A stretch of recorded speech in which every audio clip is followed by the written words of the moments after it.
ძალიან კარგი თემაა. ასე შევაფასებთ. კარგი სტუმრით, ასე რომ ჩამოსხედით, მოგვისმინეთ. რადგან ალბათ ბევრჯერ გაგუგია ფრაზა, რომ ცხოვრება 40 წლის შემდეგ იწყება.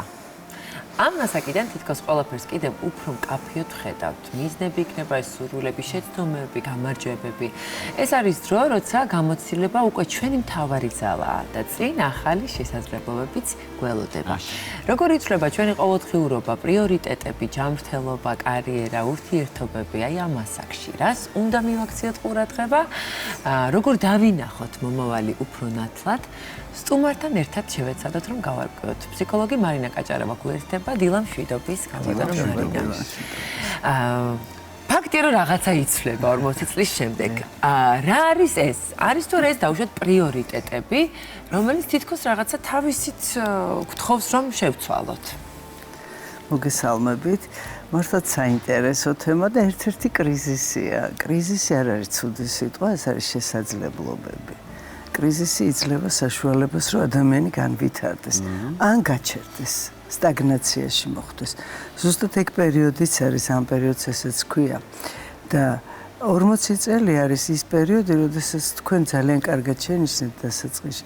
ადამიანს აქვს გამოცდილება, იმიტომ რომ წარსულისადმი დამოკიდებულება, თუ ის გამოცდილებად არ ვაქციეთ და თუ მან არ გვასწავლა და თუ არ გახდა ჩვენთვის რაღაცა აი შენაძენი და არა წუწუნის ან თქვა რაღაც საბაბი და მიზეზი რომ აი ეს რო არ მექნა აქ ვიქნებოდი და აი იმას რო გავყოლოდი ცოლად ახლა საწავიდოდი მაშინ რო იქ ჩამებარები ნახოთ ეს არის დროის კარგვა იმიტომ რომ ჩვენ არ გვაქვს ეს ფუფუნება მარტო დღეს ცხოვრობ და ჩვენი ცხოვრება ძალიან გვაქვს სიმღერას რომელიც წარსულიდან შემოდის დღეს გესმის და თავდება მომავალში აი ეს მელოდიას გავს აქედან გამომდინარე წარსულიც მნიშვნელოვანია აწყვეტს და მომავალიც და ორივე შემოდის აქ და ახლა ესე ხო არ არის რომ მარტო დოძიეს უსმენთ ან ფაციეს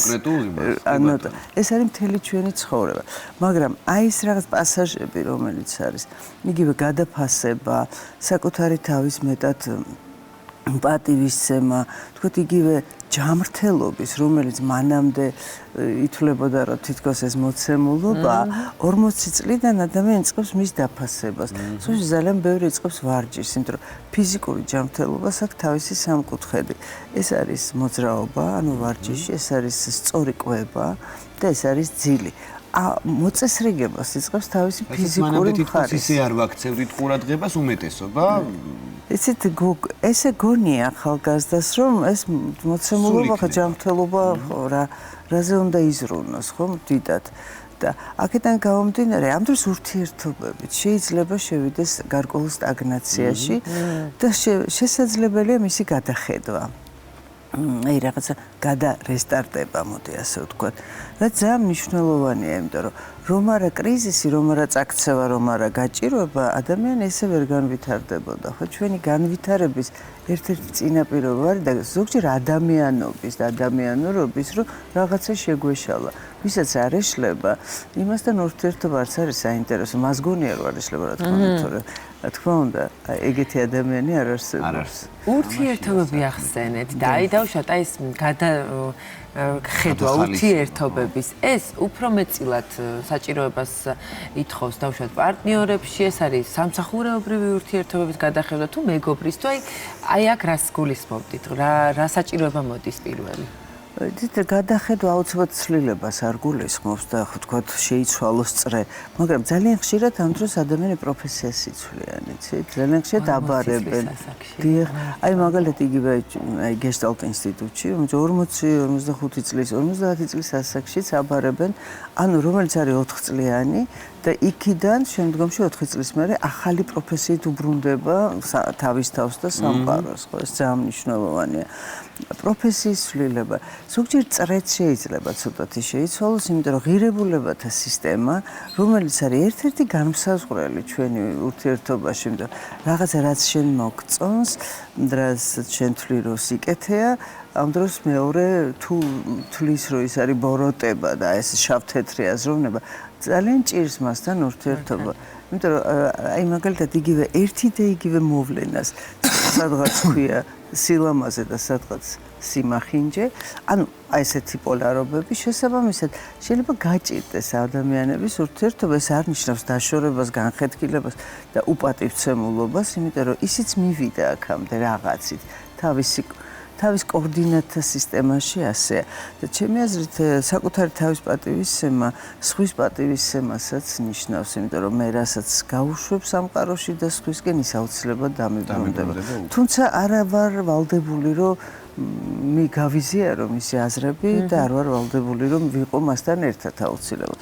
რაც შეეხება პირად ურთიერთობებს, ამ დროს ძალიან ბევრი კრიზისია, ეცეთ აი სხვათა შორის ბავშვები ცოტა იზრდებიან, რაღაცა სენდვიჩის ასაკს ეძახიან ამას, რომ ქვემოდან ბავშვები გაწვევიან თავისი მინდა-მინდათი და ზემოდან მშობლები თავისი უნდა-უნდათი და ეს მინდა და უნდა შორის თითქოს ადამიანი სენდვიჩ იჭყლიტება. მან უნდა დაარეგულიროს სწორედ ამ ასაკში მათ შორის ურთიერთობას თვითონ სად არიან ამ სენდვიჩში სად იმყოფება? რა კომპონენტია სენდვიჩში? ხო, სად არის, რამდენად იპრესება და მოახერხოს ეს რაღაცნაირად მათთან ურთიერთობა, იცით, უფრო დაფასება ხდება ასაკის, რაღაცნაირად ვთქვათ იგივე, შეიძლება მშობლებისაც, მშობლების წვლილის, მშობლების ვთქვათ აი ამ შრომის, რომელიც აქვთ გაწეული ჩვენს მიმართ და მანამდე ეს რაღაც მოცემულობა გონია, რაღაც აი ბევრი რამე ერთად ხდება.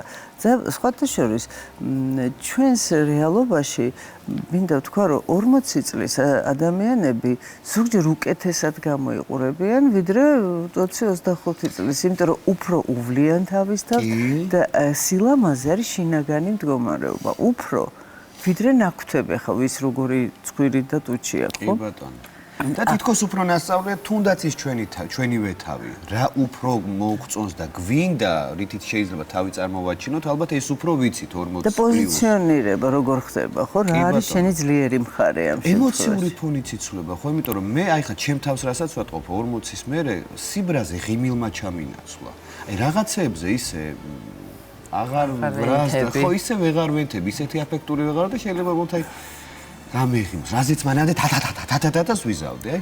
ეს არის გარკვეული სიბრძნეც, ხო? რაღაცა სიბრძნეც მოდის გადაფასებას, რომ იმდენი გარშემო, იმდენი მოვლენა ხდება და მათ შორის იგივე საახლობლოში, სამყაროში, რომ იგი ის წვრილმანები, რაზედაც ადრე იყო მაღალი ვიბრაციის შფოთვა, დღეს უკვე ხვდები, რომ თურმე არც ისეთი მნიშვნელოვანი არ არის და შესაძლებელია, რომ თქვათ ადამიანი მართლაც გაიღიმოს და ასაკთან ერთად უფრო ტოლერანტული ხდები, უფრო მიმღებლობა მეტი გაქვს, აღარ ხარ ესეთი გაოგნებული და გაოცებული რაღაცეებით. შეგიძლია რაღაცა სერფინგი შეგიძლია უფრო ეს ემოციებში, ურთიერთობებში. გიჟდები ხორბალთან. სერფინგი. მაინც თქვენ თქვით, რომ არის კრიზისი, ხო, ერთგვარი, ასე ქვია, ხო? და თან თქვენი საუბრის ფონზე თითქოს პირიქით ყველაფერი უკეთესობისკენ უნდა შეიცვალოს, მაგრამ კრიზისი რადგან არის ალბათ რაღაც რთული ეტაპებიც, ხო, ემოციურად მათ შორის. და თან, არ ვიცი, ჩვენი კულტურული შეიძლება აქაც შეიცვალა რაღაცა, მაგრამ თითქოს კულტურული დამოკიდებულებაც არის, რაღა დროის ჩემია. მე უკვე 40 გადავწდი, რაღა დროის პროფესია ახალი დავშოთ, რაღა დროის თუნდაც სიყვარული, თუნდაც დაოჯახება და ასე შემდეგ. ხო, ეს რაღაცა პოზიტიური ცვლილებები. ეს ყველაფერი გადაწყვეტილებებია პერსონალური, ქალბატონო მარინა, თორე სინამდვილეში არ გვიშლის ასაკი ამ შემთხვევაში ხელს საით ავირჩევთ ყოფნას. ეს არის გადაწყვეტილება თუ იცით რა, მე 60 გადაცილებული ვარ და ვიტყვი რომ ნებისმიერ ასაკში რაღაცა იწყება, ცხოვრება იწყება. ჩვენ არ ვიცით რამდენი გვაქვს წინ დარჩენილი, მაგრამ დღეს კიდე ერთი დღე დაიწყო და ერთი ახალი შესაძლებლობა. და თქვა თუ კი ადამიანს შეუძლია რომ 60-ან 65 წლის ასაკში რაღაცა ისწავლოს კიდე სადღაც რაღაც კურსებს ესწრებოდეს, ანუ მას აქვს ეს განვითარების აქტუალიზაციის მოთხოვნილება. ეს არის ენის სწავლას იწყებს. ენის სწავლას მე ძალიან კარგია მეხსიერებისთვის, სხვათა შორის ეს გავარჯიშება და იგივე იცით რა არის სტაგნაცია, ეს ამ კრიზისს ახასიათებს სტაგნაცია, თქვენ სწორად შენიშნეთ, რომ უფრაღა აზრია, ეს არის ერთი სხვი პროკრასტინაცია, გადავადებული ცხოვრება, ადამიანებს აქვს თავიანთი ცხოვრება გადავადებული. ან მერე ვიზამ, ან ახლა რო ვქნა რაღა აზრი აქვს, უკვე მორჩა, რაღა ვის რაში ვჭირდები.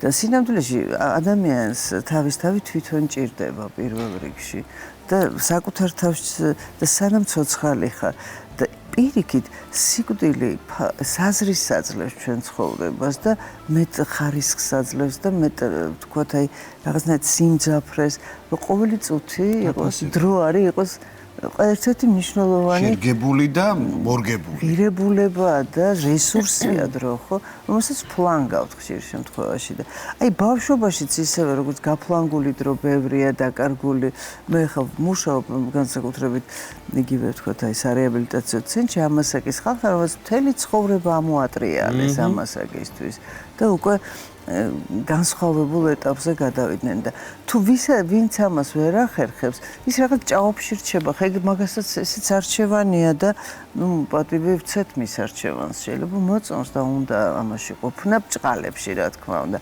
არ მოწონს მაგრამ აი როგორც გეშტალტში ამბობენ ადამიანი სადაც არის ეს მისი არაცნობიერი თუ ცნობიერი არჩევანია და ამიტომ ჩვენზეა ბევრი რამე დამოკიდებული. ძირითადად გამეცადინებულები ვართ ერთმანეთის ბეჭზე დადება, ერთმანეთის გადაკეთება, რაღაცა ჭიდაობა სხვასთან და ამ დროს ძალიან ბევრი საინტერესო თემა არის საკუთარ თავში გასასაცვლელი რეფრეშს რო ეძახიან განვითარება არის აუცილებელი გადახალისება იგივე ზოგჯერ ადამიანს ეს სიახლის შიში ცალკე არსებობს კიდე სიახლე არის რაღაცა ახალი ენერგიის მოზღუება აი თუ შეგიმჩნევათ სტრესის დროს ხშირად ადამიანი ვარცხნილობას იცვლის იჭრის თმას თავისი მეხსიერება აქვს და სხვაშორის ყველაზე ღრმა მეხსიერება აქვს იმიტომ რომ ნარკოტიკი თმაში მთელი ცხოვრება დიდხანს წლებით რჩება და აი ამით თითქოს წარსულს იჭრის უნდა შეიჭრას და გადაყაროს განაახლოს და აქედან გამომდინარე ის რაღაცის შეცვლა ცვლილება ცოტათი გარდერობის განახლება რაღაც ოთახში რაღაცა დიზაინის ფერის შეცვლა და რაღაც ეს არის ძალიან მნიშვნელოვანი მსგავსი პატარ-პატარა ცვლილებები რომ მეტად დაუთმოს საკუთარ თავს ადამიანმა დრო თუნდაც დღეში 9 საათიდან 1 საათამდე იმ თავის მეგობარს მეუღლეს თან ხარისხიან დროზე გადავიდეს არა ის რომ მთელი დღე ერთად ვართ და ამ დროს არ ვართ და ვერ ვხედავთ და არ უსმენთ ერთმანეთს ის 9 საათიანი თვალის კონტაქტი გასაუბრება ემოციის გაცვლა ძალიან აი რაღაც გემოს ჩატანება ცხოვრებაზე ეს ალბათ ისწავლება, იცით, არ არის ესე რომ არ ისწავლება, ყველაფერი ისწავლება, ადამიანი სწავლობს და ზოგჯერ შეიძლება ბევრად უფრო ხალისიანი და ახალგაზრდული იყოს 40-45 წლის ადამიანი, ვიდრე 20 და 18 წლის. ბევრად კვემხიარო. და ეს არ არის იმიტომ, რომ ებრძვის რომ ასაკში შედის, ხო? აი, ფსიქოლოგიურად ეს არ არის წინააღმდეგობის სული თუ არის გარკვეულწილად. იცით რა, რაც არ უნდა დავარქოთ, ეს არის გადახედვა ცხოვრების. გადახედვა. რაღაცნაირად, იცით, შეიძლება არსებობს ახლა თუ არის პლასტიკური ოპერაციებისადმი ადიქცია და აი ხშირად იკეთებ, რაღაცა ვერ ეგუება ადამიანი თავისას, აი ბებო არ დამიძახო, დედა არ დამიძახო, სახელი რომ რაღაცა არ უნდა რომ თქვათ ვინმე არ დახო მაინც გეტყობა და მაინც რაც არ უნდა იძახო ყველა ასაკი თავისებურად მშვენიერია, ნებისმიერი ასაკი. ვიღოთ და შევიფეროთ იგივეს ვიტყოდი 50 წლის ასაკზეც, აი საოცარი ასაკია, იგივე 60-ის და აი მე ვთქვათ სიბერემაც გადაიწია სხვათაშორის აი ბოლო მონაცემებით რაღაცა 75-დან და ესეც რაღაც სიტკბოებასთან, მურაბასთან და რაღაცა ძალიან დიდ რაღაც განსხვავებულ ურთიერთობასთან არის დაკავშირებული და რა ვიცი ზოგჯერ როგორ შეხედავ ამ სამყაროს ის უფრო მნიშვნელოვანია ვიდრე ის როგორია ის ისეთია როგორიც არის ეხლა ეს მოცემულობას ჩვენ ხშირად ვერ ვცვლით ძალიან დიდი მადლობა ქალბატონო მარინა თქვენ ახლა ახლა ჩვენ დაგვანახეთ, არ ვიცი, მე ასე დავინახე ყოველ შემთხვევაში, რომ იდეალური ასაკია 40 წლის შემდეგ, გააზრებულად და მიყვარს ეს სიტყვა, გაცნობიერებულად, დაინახო სათხარ შენ, როგორი გინდა იყოს შენი ცხოვრება და გადაწყვიტო, რომ ის გახადო კიდევ უფრო საინტერესო, კიდევ უფრო მრავალფეროვანი და კიდევ უფრო ხარისხიანი, როგორც გითხრა ქალბატონო მარინამ და ამის რეალური საშუალება არის ზუსტად ამ ასაკში. სწორედ ჩვენ ხელშია ეს ყველაფერი. და არ გავცვლი მე არანაირად. არავითარ შემთხვევაში. 20 წლის ჩემ თავზე. ძალიან დიდი მადლობა. მადლობა ძალიან. მოგვაწონეთ ნამდვილად ის პერიოდი, რაშიც ახლა ვიმყოფებით, ვინც ხართ 40 წლის. კი